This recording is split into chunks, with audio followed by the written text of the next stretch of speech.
So this is not just an American thing, but it's very much an American thing too. This idea of politicians saying certain things that appease our egos, that appease our cravings, our level of very superficial safety, right? Like a mask mandate. Everyone needs to do this in order for you to stay safe. Stuff like that. A lot of the woke movement is rooted in this idea of shame and you have to be a certain way for other people to be okay, for other people to feel equal.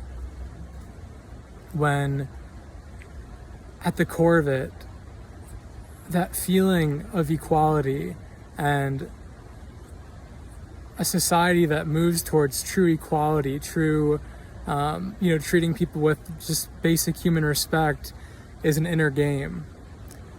But they map it as if they have to, as if government has to enforce it. Force. If you try and force anything for long enough, it's going to backfire.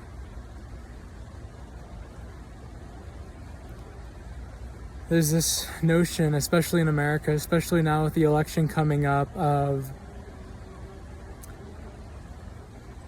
again, this catering to this false sense of safety of, if you elect me, I'm going to make sure that you'll be okay. Economically, health-wise, job-wise, relationship-wise, no one's going to, bully you or kill you.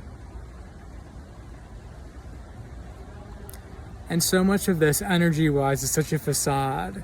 It's to make you like the person, and it works. They do it because it works. A lot of people who are not aware of what's going on buy into, whoever it is, whether it's the Republicans or Democrats, that they're going to be your saving grace, that they're going to have such a big impact on your life. And the truth of it is, guys, they're not. They're really not.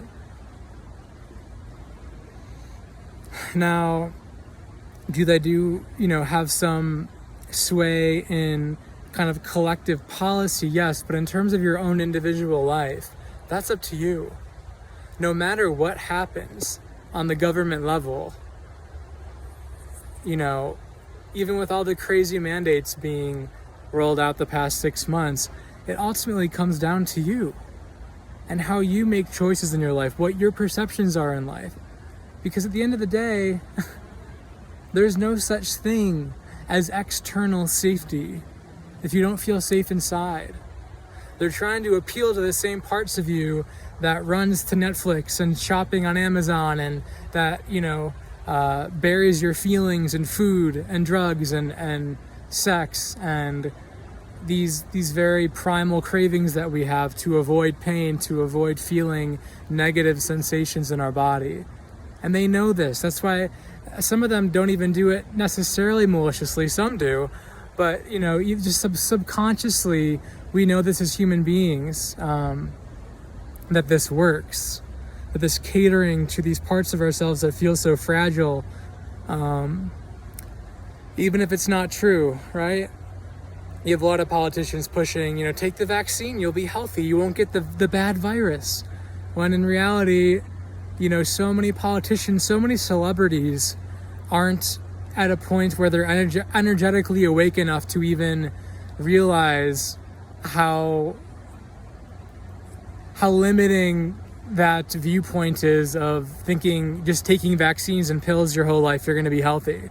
Even if you have a good diet and workout routine, we're going to start seeing that old paradigm slip away and chip away.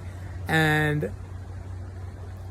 these politicians, their spiel, if it's rooted in this very inauthentic, ego-based energy of we'll protect you, but not really kind of thinking, kind of logic, we're going to see that start to appeal to less and less people as more and more people wake up and question and be like, wait a minute, do I actually want what they're selling me? And number two, is it even true what they're selling me, or are they just saying words? And this comes with being able to read more and more energy, right? These politicians go up on the stage for debates, and the more work you do on yourself and the more you can read your own energy and the people's energy around you, and you know, stores that you go in energy. Every store has an energy that you go into, right? Like a Trader Joe's energy is very different than a Whole Foods energy. It's very different than, you know, a natural grocery store energy that doesn't require masks. So the more we're able to do this, the more you're able to do this in your own life, the more you can bypass the BS and actually tune into what they're actually saying, what they're actually planning on doing if they get elected. And again, at the base level of all this, realizing that you hold the power for your own life, and they actually don't, you know, no matter who gets into office, and of course we all have favorites, right? But at the end of the day, no matter which one of those people goes into office, you know, you hold the keys to your own life.